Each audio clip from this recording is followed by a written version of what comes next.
I'm Steve Wiggins, and this is the Groundworks Ministries podcast. Today we're reading from the book of Deuteronomy, chapter 19, and let's focus on verses 16 through 19.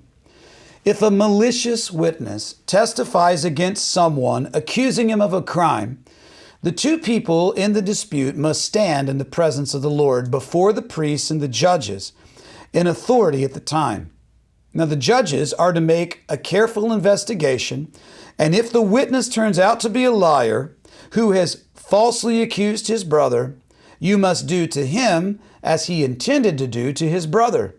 You must purge the evil from you. Consider this from Matthew chapter 26, verses 59 and 60.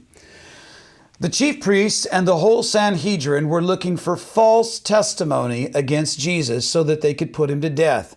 But they could not find any, even though many false witnesses came forward.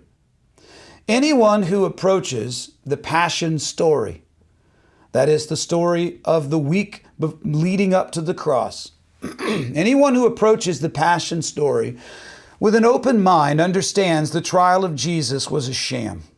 And perhaps this passage in Deuteronomy helps us to better understand just how much of a sham that the trial of Jesus was and how much it offended the Lord.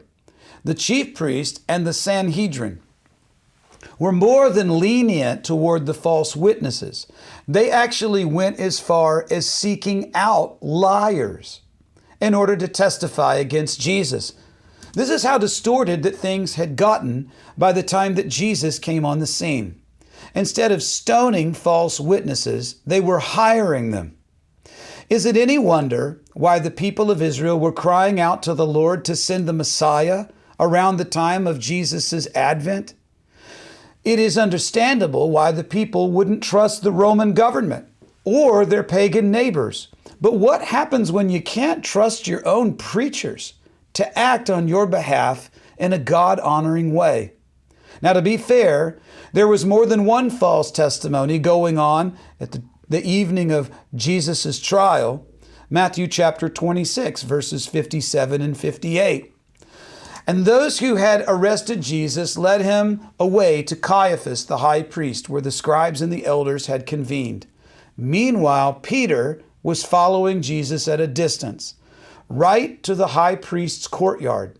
He went in and was sitting with the temple police to see the outcome of the trial. Peter's actual testimony preceded the false testimony in the Sanhedrin. And none of the testimonies of the Sanhedrin's false witnesses were recorded in the Bible. But God chose to allow Peter's testimony to be recorded 3 times. And perhaps today's passage is a stern reminder of how God hates a false witness, especially from his own children. Question: when you are around non-believing friends, how bold and accurate is your testimony about Jesus, about the coming judgment, and the necessity of surrendering to the gospel? I'm Steve Wiggins, and this is the Groundworks Ministries podcast. Check us out at groundworksministries.com.